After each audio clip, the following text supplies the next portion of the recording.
I used to believe my daughter had the perfect marriage. A loving husband, a stable home, and a future that seemed unshakable.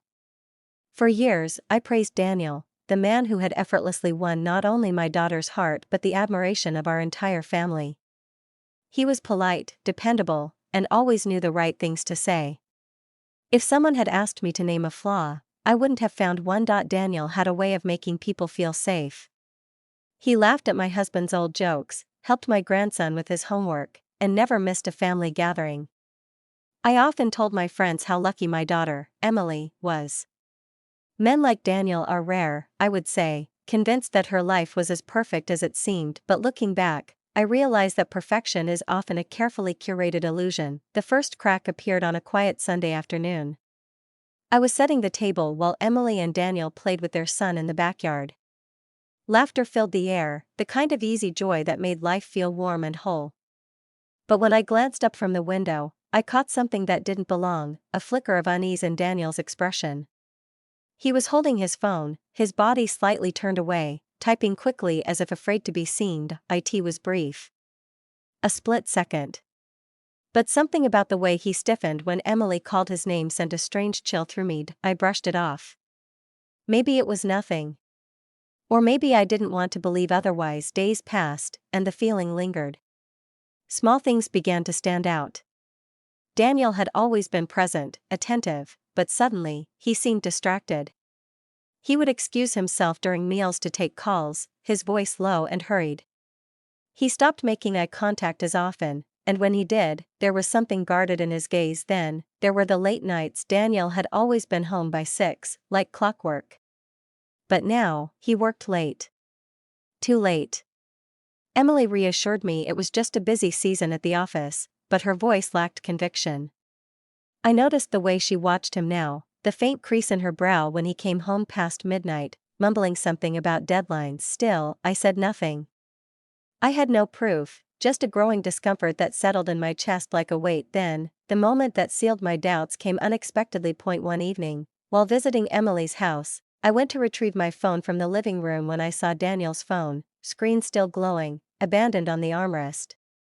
A name flashed across the top, one I didn't recognize, followed by a message that made my breath hitch. I miss you. When can we meet again? A slow, terrible realization crept over me. The perfect family I had admired for so long was beginning to fracture. And for the first time, I wondered if it had ever been real at all. I stared at the message on Daniel's phone, my pulse hammering.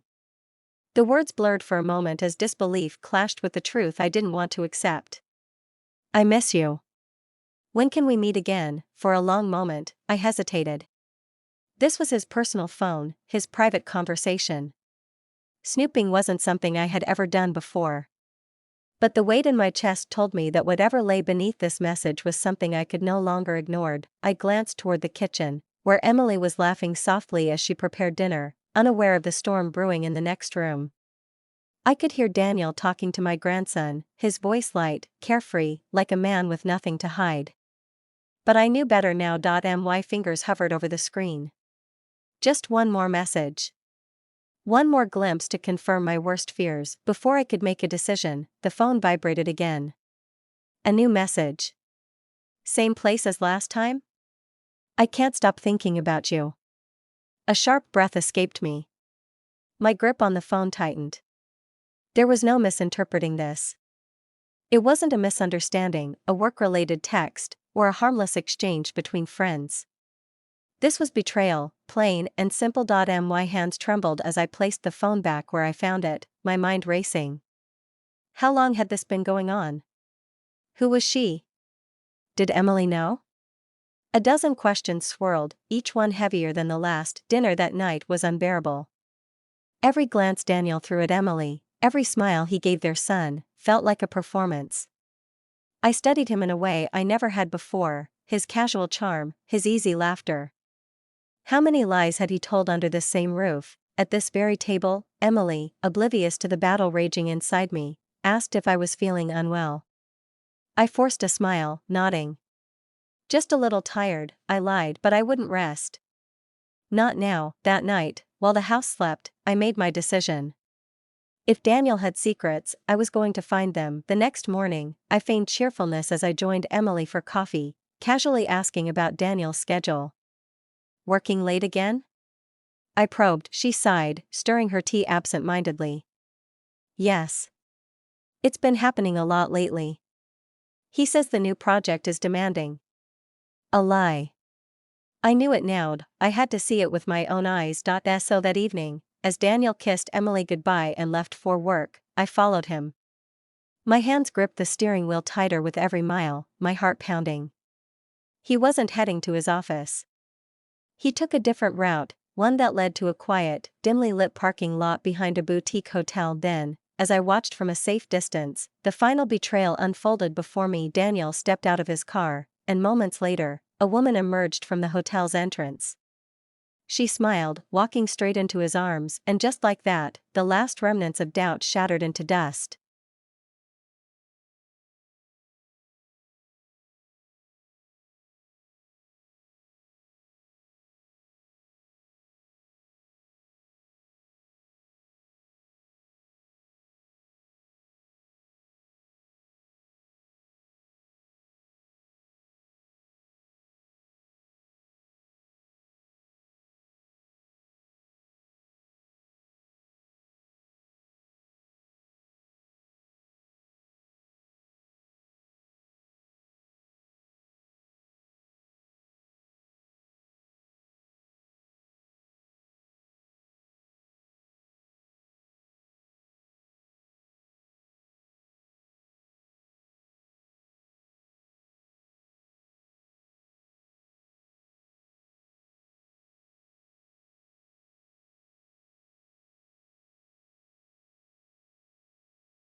Daniel wasn't fooled that night. As I set the dinner table, he watched me with the same sharp eyes he'd had since he was a little boy, eyes that never missed a thing. Evan, blissfully unaware, chattered about his day, but Daniel was quiet. Studying. Calculating. And then, my husband walked in. "Smells great in here," he said, his usual charm slipping effortlessly into place. He kissed my cheek, too casual, too rehearsed, and sat at the head of the table like nothing was wrong. Daniel barely touched his food. His fingers drummed against the table, a slow, deliberate rhythm, his gaze flicking between his father and me. I knew that look. He was waiting for something. "So," Daniel said suddenly, his voice even, controlled, "how was work, Dad?" My husband, mid-bite, barely looked up. "Same as always. Busy." Daniel nodded slowly, then set his fork down. "You should have called Mom today. She tried reaching you." The air tightened. My husband stiffened, just for a fraction of a second, but enough. I hadn't called him. We both knew that. He recovered quickly, swallowing his bite and forcing a smile. "Must have been caught up in meetings. You know how it is." Daniel didn't blink. "Right. Meetings." Evan, oblivious, reached for the mashed potatoes, humming to himself. But I sat frozen, my pulse hammering in my ears. Daniel was testing him. And my husband knew it. The rest of dinner passed in strained conversation, and as soon as the plates were cleared, my husband retreated to his office, claiming exhaustion.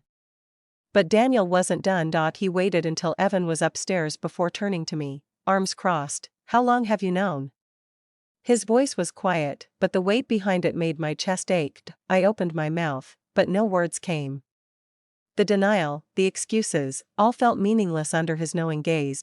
"So I told the truth." "While," I whispered. Daniel inhaled sharply, running a hand through his hair. "And you were just gonna let him keep doing this?" Tears burned at the edges of my eyes. "It's not that simple, Daniel." "Yes, it is."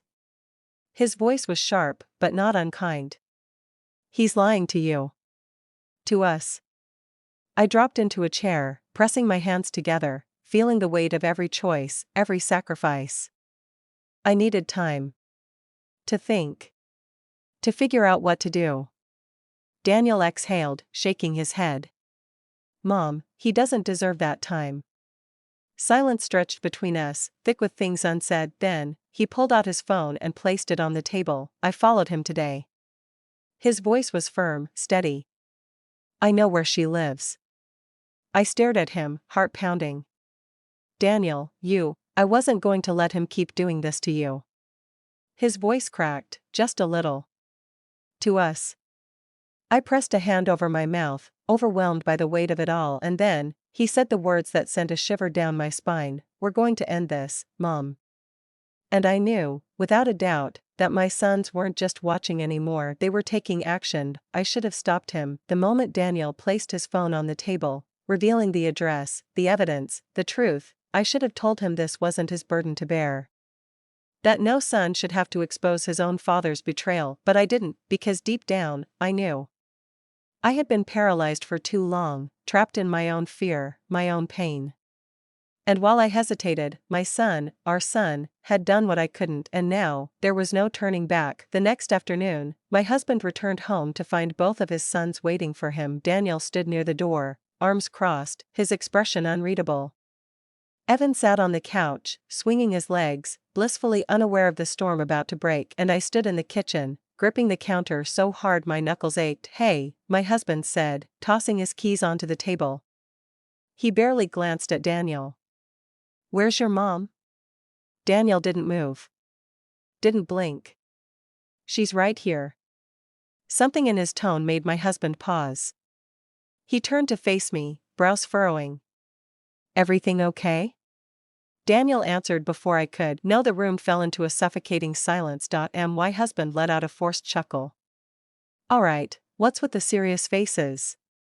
Did someone get a bad grade? Daniel stepped forward. He was nearly as tall as his father now, but somehow, at that moment, he seemed taller. Stronger. You're cheating on Mom, he said. It wasn't a question, the words landed like a slap. My husband stiffened, his gaze flickering to me, searching for a lifeline. But I had none to give. He forced a scoff. Daniel pulled out his phone and held up the screen. A photograph. A woman. A timestamp. Proof. Evan finally looked up, his innocent eyes darting between us. What's happening? No one answered him. My husband paled. His mouth opened, then closed. His mask, the one he had worn so effortlessly, was cracking. Where did you get that? His voice was low, dangerous. Daniel didn't flinch. Does it matter? My husband turned to me, desperation creeping into his features. Babe, you know this isn't, don't. My voice was cold. Steady. Stronger than it had been in months. Don't lie to me. Not anymore. Evan clutched his stuffed dinosaur, eyes wide. Daddy? For the first time, my husband faltered. Not at the evidence. Not at the confrontation. But at the sound of his youngest son's voice, I saw the war in his eyes, the realization that whatever excuse, whatever explanation he had prepared, would never be enough. Not now, not with them watching. He sighed, running a hand down his face. Look, Daniel's jaw clenched. Just admit it. A beat of silence.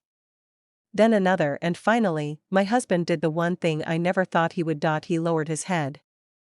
And he said nothing, and in that nothing, in that absence of denial, the truth settled like a final, crushing weight. Evan began to cry. Daniel turned away, and I, after years of doubt, of fear, of wondering if I was strong enough, I knew. I had already lost my husband, but my sons, they had saved me. That night, as my husband packed a bag and left, Daniel sat beside me on the couch, his presence solid and unshaken.